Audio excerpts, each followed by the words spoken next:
see you like. I know you. Get my card. I think I did that before, right? Yeah. So did you get my card? No. I don't have your card. Oh, great. Thank you very much. Judy. Thank you. Welcome. Thank you. Hi. Maria. Yeah, great. Linnea. Good. It's nice to see you. Yeah, absolutely. Did you need your card? I don't. No. I'm great. Thanks a lot.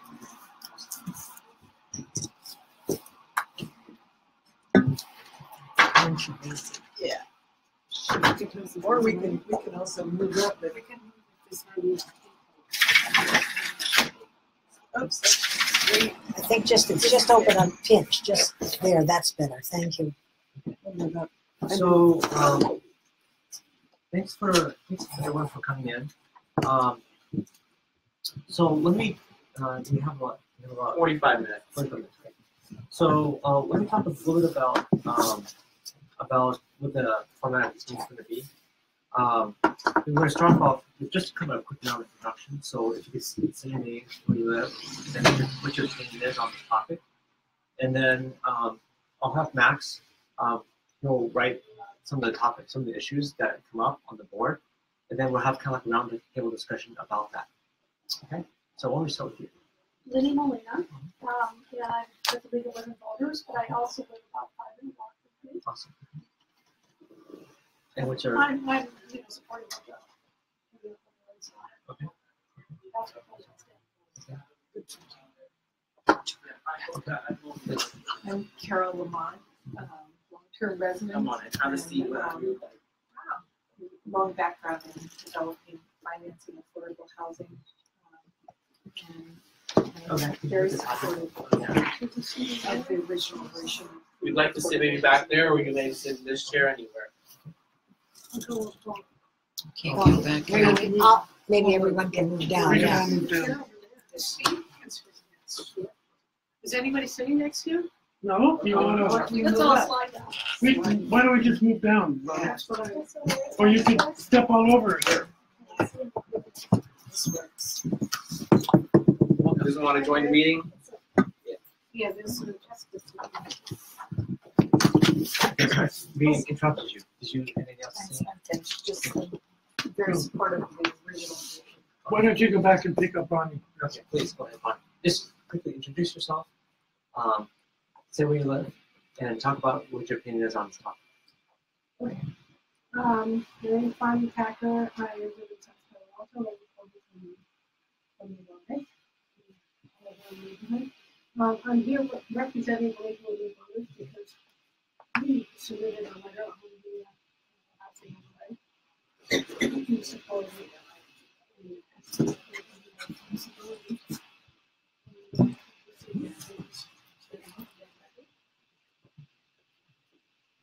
I'm Steve Levy. I've lived here for about 50 years now, downtown. I wrote you. I chair the Housing and Transportation Committee that approved the letter from the league that Bonnie submitted. My name is Betty Ramons. I was born in San Francisco, moved to Palo Alto, lived there for 30 years. I'm now living in Los Altos. I have a disabled son, and I'm here for affordable housing and hopefully, and my thrust is senior type housing. Thank you. Hi, Judy Paulson. I was born in Palo Alto, but now reside in Los Altos. I have an adult daughter with Down syndrome, and I'm here for affordable housing and also for affordable housing for the disabled that are seniors. My name is Maria Grostoff, and I live in the greenhouse just off San Antonio Road. And I am a supporter of affordable housing, especially for people with developmental disabilities. My name is Mary Gallagher. I'm originally from Boston, relocated here with a former spouse in '87. And I am interested in shared equity for residents. I would like to see the end of rent. And for all segments of the population. Just because I'm not very familiar with the concept, sure, do you want to just talk a little bit about that? Yeah. So I'm working on a business plan right now for an intentional community where the people who are members of the community will have a share of equity in the asset where we live. And it could be that our group will form, or there will be formed, a nonprofit. And then the residents will have a share of the equity in the property, or the nonprofit will be set up. I'm not a lawyer, so, and I will need one to set up this form of ownership, which is not original or like it has been done before. But I think in the sense of setting up a intentional community or co-housing, but I'm not sure how this exists in other locations, but it does exist. I think that, I mean, I have been a landlord. I don't like it when I'm making money or getting rich off the back of someone else. I think that's just fundamentally wrong. Do you have any questions? No, I just wanted to. Yes, that's fine. Yeah. Thank you. Intentional communities are one of the big ways people with disabilities are being housed for their lifetimes. Mm-hmm. My name is Linnea Wickstrom. I have a 26-year-old adult son with autism, and I'm looking for he has housing right now, but I'm looking for long-term housing. I support the original version of the Affordable Housing Combining District. I oppose the restrictions imposed by the PTC. I'm basically with the League of Women Voters that the original should even be liberalized further. Mark Nadeem, I live in Palo Alto Hills. I've been living there for 32 years. I do support affordable housing. If you say the details. The original version was at 60% AMI, which is, I think, it's, what we should go for at the beginning. Apparently, that changed to 120% AMI, which would serve a different sector of the population. That's what concerns me. Can I just mention one thing? When I read the staff report, the definition in the zoning code for affordable housing is doesn't exactly use the percent because those can change. The tax credit the relatively changing the percent, but they use terms like extremely low, very low, low, and moderate as a definition within the Palo Alto Municipal Code. So the exact percents and the regulatory agencies for which you provide with the housing fund, if you put in these numbers, those are going to change. Sure. So the way the ordinance, draft ordinance, it refers back to the definition of affordable housing and income. And that seems to be the best way to go. You don't tie yourself down to a number, but you use these terms which are then in turn defined by the regulatory agencies. So getting into 120 versus 60 versus 80 is just a battle not worth going into. Did you have anything else? No, that's it. Maybe more general, in Palo Alto for 38 years.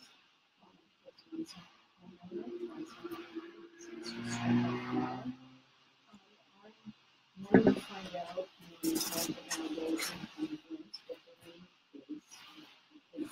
I rent my rent in the beginning, and I've actually become a researcher in the greatest name. I'd like the city to act in the original ordinance, some of the zoning issues, the funding issues. I want to understand what's the holdup. When are we going to start getting those 300 units per year? That's rental units, and it's supposed to be at the very market rate. I think we have to was passed over, and I want to make here as information about the construction and what's happening with that. Because my impression is you kind of wait for somebody to download had many between that maybe depending on where you have the list, could we get an option? So I was looking at these. I can speak to that. My family's been on the below market rate list for over 6 years now. And I can tell everyone that we do need to go up to the 120%. That is a family that makes $100,000. For a family of 5, we can barely fill gas tank, get groceries, put clothes on the kids. So when people are saying we need to only do it for those people who are making $35,000 to $50,000, to neglect that other portion, because I'm going to tell you, teachers make more than $50,000. They are struggling terribly here. Well, I'm a substitute. Well, Guest teacher, so I don't get that. But teachers are really overworked. Absolutely. We're going to be training on gun control pretty soon. That's what I asked my kid. The game is straight. They're therapists, counselors, nurses, dealing with kids that kids have issues. I'm a guest teacher. I see. Yeah. I'm really Yeah, so I'm not here to pick which group I think deserves it more than the other. I think it's a collaborative effort on all fronts, and there's no need for us to put these ramifications on it when, people can't even pay the bills and people are talking about parking spaces. It feels really, really tough. And I have this kind of discussion with my family. My husband and I were born and raised here. We've lived here for 43 years and we've rent, and it's a nightmare. But our family members don't rent. My parents don't rent. They live in the house that they grew up in.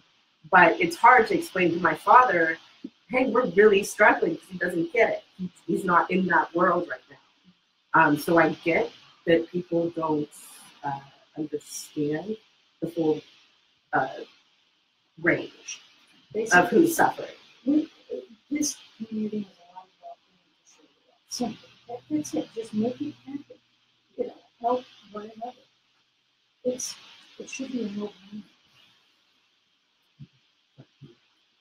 Yes, my name is Joy, and I have a 25-year-old son with autism, and I was wondering what can y'all do to provide low-income housing service to people, to people. And also, I tried to get on with the low market, and they said the rest is closed. For rental places? Oh, rental, we didn't qualify for rental. You have to make it was like 75,000 or less, and we make 100. And if we make 130,000, we don't qualify for the purchase list. So, it's walking a careful line to figure out what to do. Well, there's nothing wrong with purchase. Well, because nothing's been built. Exactly. So the list is closed. Well, for Palo Alto. So, Greg, you know my policy position. I support the letter that Bonnie wrote. Let me talk to the human side for Randy and Jessica and Linnea and all of you. We raised, while she was living, a developmentally disabled daughter. And so we had enough money to make that work. But I know the pain for the parents, the independence that's lost when the children aren't in a secure, independent living environment. This is not just about rules and ordinances. This is about helping real people who are struggling in this community. We have not built a 100% below market rate project in what, I think it's 9 years. And you see the faces of people waiting and hoping and praying for the human side. So I hope the council opens its heart and listens to the challenges these people are facing. It's a human challenge. I just want to let, I don't know if you have anything else to say. Jessica, I don't know if you want to do something real quick. And then we could maybe have more people in discussion. So, but let's let Jessica finish. Did you want to finish? Anything else?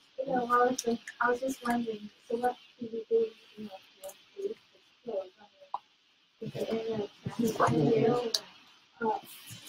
How often have you had a list for each of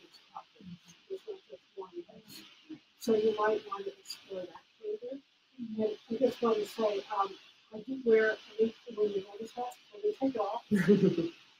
They also serve, the fortunate to serve on the board of Palo Alto Housing, and it wants to build properties as part of the demographic and the property of the development community.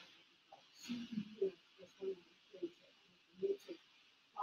And we're doing it in Mountain View because Mountain View is so much nicer than Palo Alto when it comes to affordable housing. Yes. And the city is also operating. So we had to go out of Palo Alto because the new use we voted down that year now. So there's that. I also want to say, taking off even that house, this is the person who's lived in Palo Alto since 1974. Me too. It really makes me ashamed of this city when people want to protect a convenient parking space rather than being concerned about providing homes. John Kelly has been saying it at community, for the CAC and so forth, and at council meetings and so forth, people over parking. He sums it up very nicely. So, if people would only understand the health benefits of parking 5 minutes away from your house,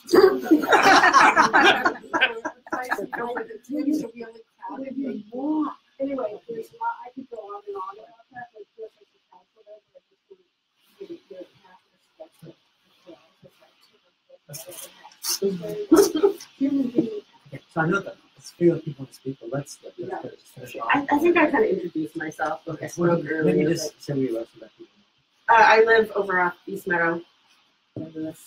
I actually live in one of the last units that was built with the BMRs. It was built about 10 years ago. No, I rent and we pay. My friend has a BR. There's some very good teachers who live there, and their mortgages are between $1,800 and $2,000. And me and my neighbor's rents are up to $5,300.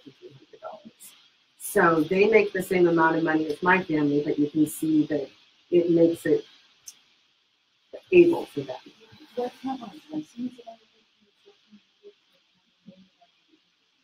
No, I think that's no. I got parking spots. I just want to jump in because I live a block off of you. This ordinance only applies commercial districts. Why in our community? I would be close. I would be potentially close to a project here. But I've lived here long enough to know that we get to know that we, as a neighborhood, can accommodate that kind of a change in the neighborhood. This section of El Camino has a lot of very much development that's not going to be redeveloped. It's not a problem. So I just want to, speak out in favor of locations on that. I can say the same. I live 200 yards, maybe 150 max off El Camino. Got a huge hotel in the commercial area in El Camino. 26 units of 4-bedroom houses that went in behind that in the neighborhood. And you know what? It hasn't been a problem. And the hotel is, the 35, I'll just jump in here. The hotel is at least 50 feet, I think 55 with the mechanicals on the roof. It's not a problem. Which hotel is that? There's so many hotels on our street. The Hilton Suites, yeah. And the 35-foot height limit is a poison pill from the PTC. It's just a poison pill. And speaking as somebody who lives right in the corridor where housing would go in, there's a Union Bank on the corner that could easily go, and it would be fine if they put up a 4 or 5-story housing on that site. Not 3,500 foot, right? That's 35. We're going big. Palo Alto used to be well known and highly regarded for its affordable housing, and the doors that it opened to them. When I first came to Palo Alto, when my son went to Addison School, I It's 12 months living in abandoned buildings without electricity. Bats, tarantula might get there. For a long time, with my little boy. And some of the board members of the nonprofit that I was with, Community Citizens for Fair Housing, found out that I was in this terrible situation for a long time. And they worked and they got the city of Palo Alto to let me have a closed house that eventually became a park. Now I'm a master's degree in advanced training at Harvard, and I have financed the city of Fremont, 2,400 units of housing, including 1,200 below market units. And I've served on boards of different organizations, including the community working group that built an opportunity for them in partnership with the housing group, family housing development. And yes, I quibble about the architecture too, but I want you to know that because we couldn't get agreement from the city to give us a 3-foot increase in height limit, we were trying to build senior housing adjacent to that development. We had a deal with Ace Hardware and the offices adjacent to it to build a new Ace Hardware store below. We needed high ceilings and then senior housing above. But the city council wouldn't approve a 3-foot height limit along Alma. Along Alma, right on Alma, so we could have affordable senior homes. So that's why so many of us call it shallow water. I heard that one. Because Palo Alto it's absent. It's not taking its responsibility seriously for helping people. Yeah, Whether it's families with children, disabled. My son is 48 and he's disabled. He lives in below market housing. Otherwise, he would be still homeless. You know, what a difference. And seniors. Steve, I've heard you talk about the percentage of single-family homes here that are occupied by seniors. And look at the room. They would like to move to smaller, more accessible places, but there aren't ones that are affordable. So we need to do that. Also, because I finance housing in communities and ways, I will tell you that we need to reduce the costs to be competitive, to get tax credits, and to get the financing to make these developments feasible. So we need increases in height limits. We need reduced setback requirements, reduced parking requirements. You know how expensive it is to build a parking space? $100,000. Yeah. In other places, you could build a house for that. But here, it's just the parking space. So we need reduced parking. And we're leaving so many people, not only seniors and disabled, but families who don't need all those cars. The people with all the big bedrooms, that's where the cars come from, not these smaller apartments. So I'm a big advocate for the original ordinance as proposed and not making the Wilton Court apartments go through the zoning process, which would, Guaranteed death. yes, and for the city council, you're just going to get hit up again and again. So make this happen. Let's get past the shallow part so we can go again. I think, a lot of people are suffering this community. I realize that. You mentioned the seniors who want to move out of their home. I'm one of them.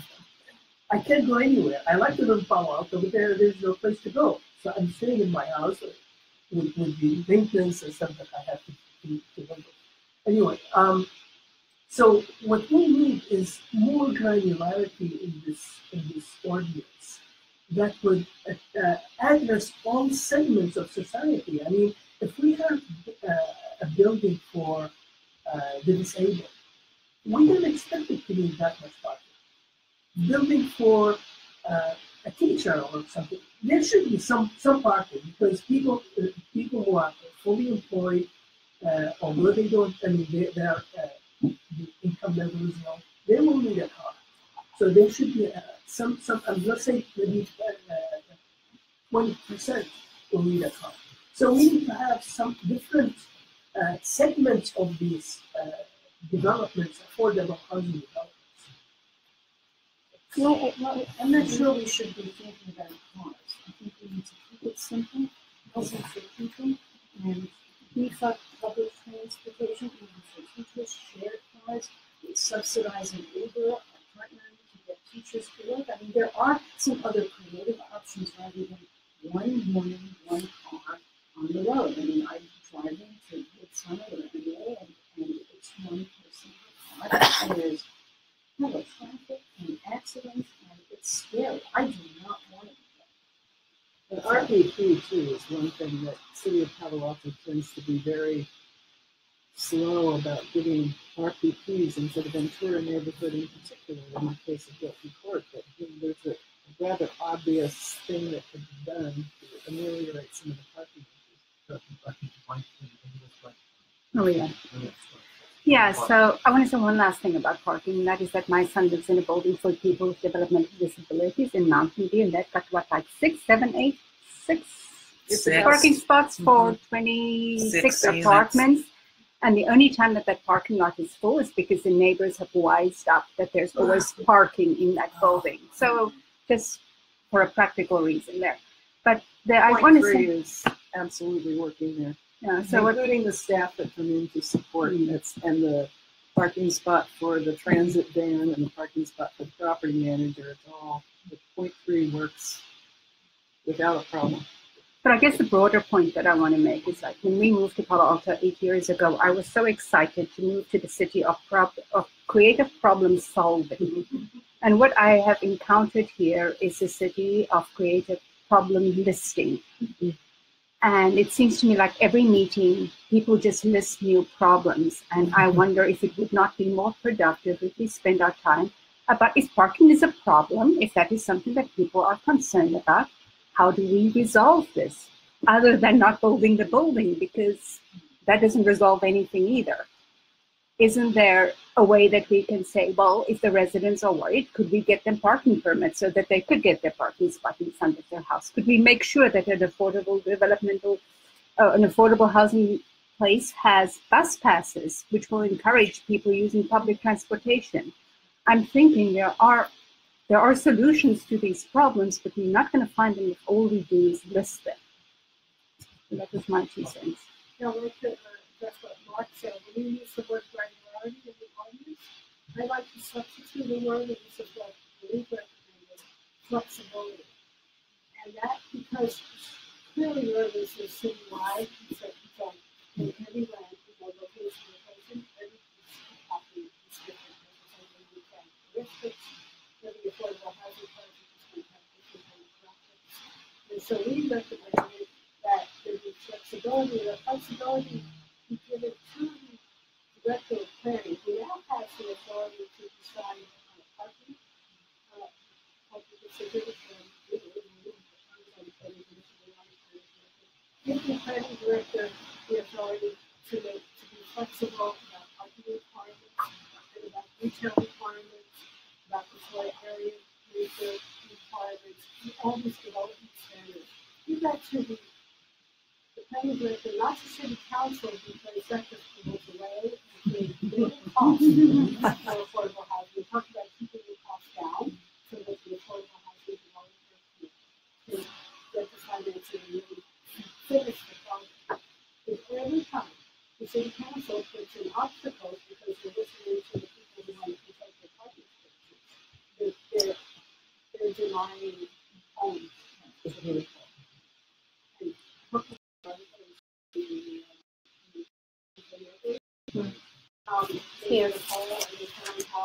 So many they said, which group is most to blame for I read that today. And who do they blame? City councils and city regulations that create the problem. Zoning that was created for a lifestyle 40 years ago hasn't been changed.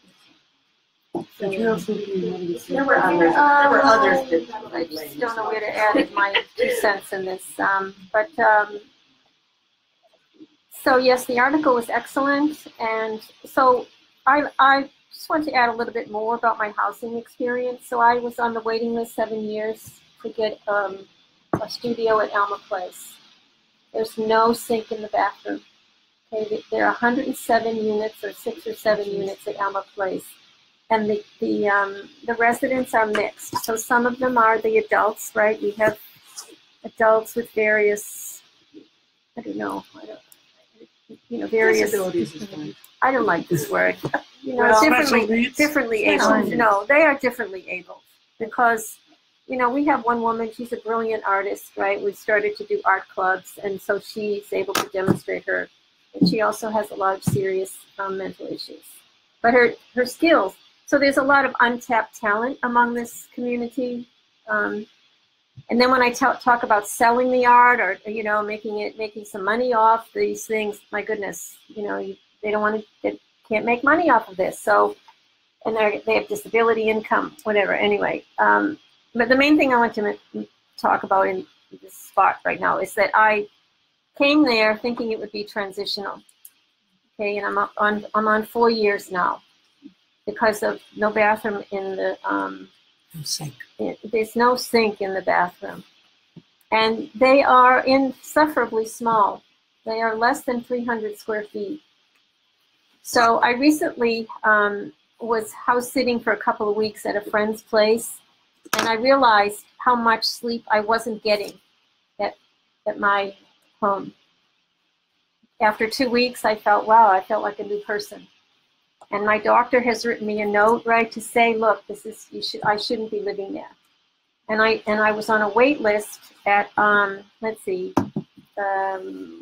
Los Robles, and I don't get much paper mail anymore because I'm mostly automated with digitized with things, and there are no secure mailboxes at Alma Place.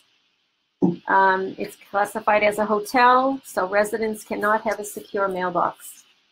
So I missed the deadline for the waiting list, and I went to see if I opened my mail on the 15th. The deadline was the 15th.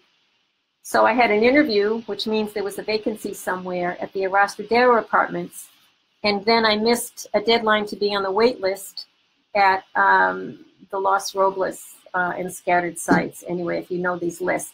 But I think this is, the way that the BMR rentals are managed is a great disservice for those who are desperate for housing. Okay, and when I went to deliver, so I felt, if I was in poor health, I might have had a heart attack if I read that letter. To miss the deadline, to miss an interview, that means there was a vacancy. And so I went there. I woke up at 6 a.m. the next morning, right, to write a letter, reasons why I had, really good reasons why I had not checked my mailbox, etc. And they really couldn't open the door, right? And I call the people who manage that office a couple of pit bulls because the way that they treat the people who are seeking were just so unkind. And I asked her if she could please speak kindly to me, and she says, I can't. So there's the level of paper. This operation needs to get out of the paper world. If my taxes can be automated, then this housing wait list operation can be automated. I just have a sense that people who have control over those lists, I'm not sure there's enough transparency for my comfort. I think some people, how something happens in the shuffling of paper that doesn't make it really, who's next. So I'd like the paper to go away. I would like those people who are serving this community looking for housing to be kinder, right? And maybe to help to be more sourceful. And it should be more centralized. You're asking someone who's homeless to go around to, I don't know how many, 50 to 100 properties. I mean, they can hardly maintain a box or whatever. And the expectation You're expecting a person to be highly functional member of society to get housing when it just, there's some disconnect between how functional you're expecting a person to be with communication, with paper, with mail, the works, okay, just to get a place to live. So I don't know who can change. I have written to Anna Eshu. Anna Eshu told me it's not my jurisdiction. She sends me down to Santa Clara Housing Authority. Like, who controls the how the Palo Alto Housing Corporation, who makes choices about whether it's paper or computer? Asked to meet with the board of directors or to meet with the director. I can tell you that I don't know a specific instance, but I know that each of the properties of the Palo Alto Housing is under very complex, varied regulatory agreements. Yes. And they are, and those regular, HUD, et cetera, and those agencies are the ones that require that the building must be separate. I know the woman who does, that work, and they would love it too if it were easier. But it's another level of agency. A lot of it is, I think, is HUD, maybe housing authority. I don't know all the Housing Finance Agency. I worked for HUD for a number of years too, and it's true. Each development has its own regulatory agreement depending upon, and some have multiple regulatory agreements, and they're very specific about the way it is, who qualifies and how it's to be maintained. It's very complicated. And so how can we do that? How do I have to talk to? I'm willing to go to, vote for better people in Congress and the state legislature to change the agency. So I can't, it's Thank you. Break the taxes. I just wanted to get back to the AH combining district for a moment and also urge that the city council direct staff to get busy with overlays rather than put that off. It kind of ties into what Bonnie was saying, because it's one thing to pass an ordinance and the city council says they won't go in court. It's another thing to really make some progress on finding sites and planning, the staff getting out there and planning, overlay that on a number of sites so that we can attract the developers we need. Because until that overlay is mapped, developers are still going to look at Palo Alto and say, The overlay is not on specific sites, it's within certain districts from the transit areas. And once that gets approved by the council, it's easily mapped out. But they have no plans to map it. Well, it is a map. There's a map. Well, there's a map. Potentially. Right, but those sites. The has to come in and ask for the overlay to be put on the site. It's not automatic. The staff can't go through and do that? But then it would be a rezoning of all those sites. Oh, so the developer's still going to have to ask for a rezoning every time. That's a disaster. Well, yeah. Because then everybody comes out and yells, no, Well, the bigger disaster why the person, every single little bit next to every single property. Because it's already zoned commercial. You can take a step tomorrow to move the ball forward, to walk the talk. I mean, council asked for this ordinance back in August. We're not. You've heard from the people here. It is a human challenge and tragedy in many ways. You'll hear about the parking tomorrow. I read AB 744 and I've looked at the ordinance, and as far as I can tell, the ordinance says follow the law on parking. I'm not bigger units with more families and more bedrooms have more parking. I don't see any alternative to following the law on parking. But the council's decision after 9 years is whether we're going to take a step towards welcoming developers to bring projects forward over which the council and the PTC and the residents will have a say as they come forward. If we don't allow them to come forward, then everybody in this room, 15 years until we have a project? You got a letter from Bonnie, but You got a much more detailed letter from Nicole Montojo from Silicon Valley at Home explaining what these people know, how hard it is to make a project feasible. Let's make it easier. Let's walk the talk and get the first step going. Can I say something just to, on the building part? So I don't mind building, but there isn't much land to build on anymore. And I see a lot of single-story buildings that would be suitable for second or third or fourth stories. I would rather have the city identify single-story buildings, find out who those people are that own them. Like for example, the Aquarius Theater. Okay, single story, looks like 2-3 stories, could be residents above. So, and I look around the town all the time and I say, oh, look, there's another single story. Wouldn't it nice to have some residents up there? So I'd rather see a list of sites that are single story buildings that would be likely for residents above. Somebody made a point earlier that I'd like to add to too. I've said it to the city council before. I remember when Palo Alto Square was a horse pasture too. But the city is simply not able to freeze itself in amber for the rest of life. I think height limits need to be raised. Mountain View is way ahead of us in getting sensible about the fact that we're no longer exclusively a leafy suburb. And I love that too. But it's not the modern world. And I think we have to accept that we're now an urban environment, and there are many advantages to an urban environment. The whole Grand Boulevard idea and all that predicates people out on El Camino walking. And they're not going to do that if there aren't residences on El Camino.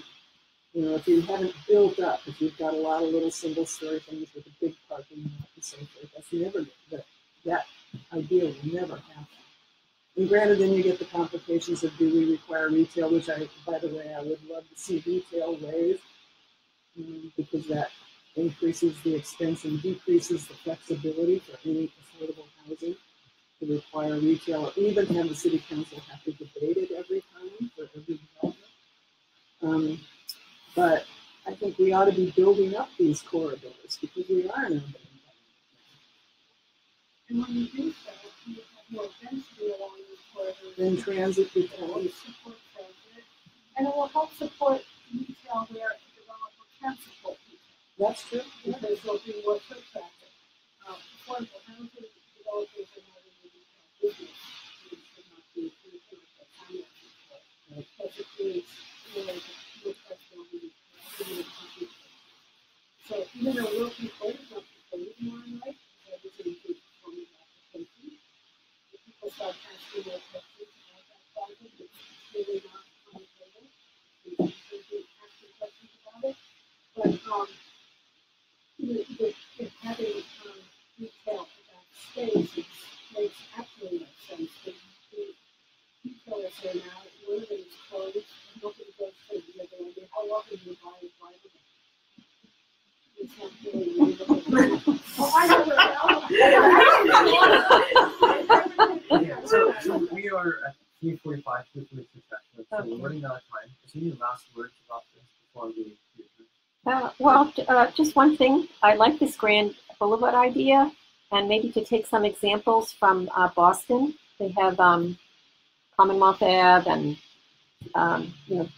Boston developed long tenement. I'm not supporting tenement, but necessarily. Okay, I lived in a building that was 9 units at the turn of the century. By the 1980s, there were 31 units in there. So anyway, be careful how you proceed here, but the Grand Boulevard idea with reasonably sized units is awesome, and Boston, I think, is a fine example. You haven't had a chance to tell us what your thinking is on the matter. Are you? Officially, we're not supposed to have. Oh, I didn't know if you were allowed to do anything but listening to us. But I definitely acknowledge that there's a big problem, and I think the root of it really is supply. Supply. Unless that's solved, you can zone all you want, and that can happen. It has to be That's the conflict.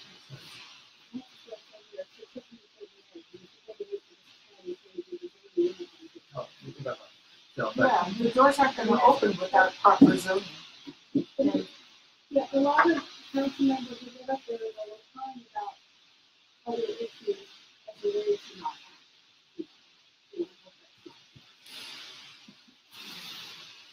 okay, any other comments? Okay. Thank you for Thank you. holding this meeting. Appreciate your time.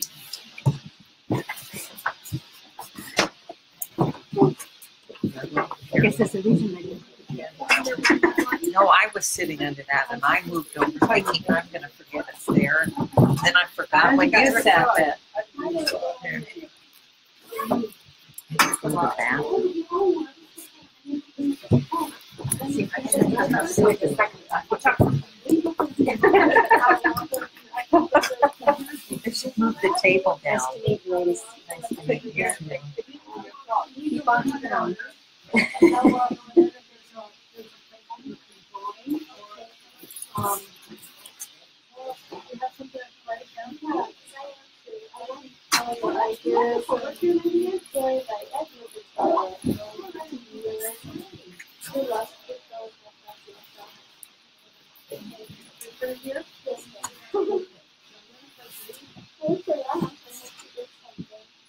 Yeah, we won't stick around.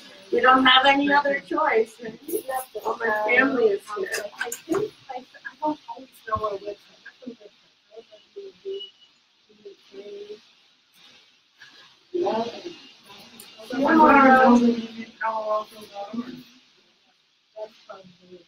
No, I just go there all the time.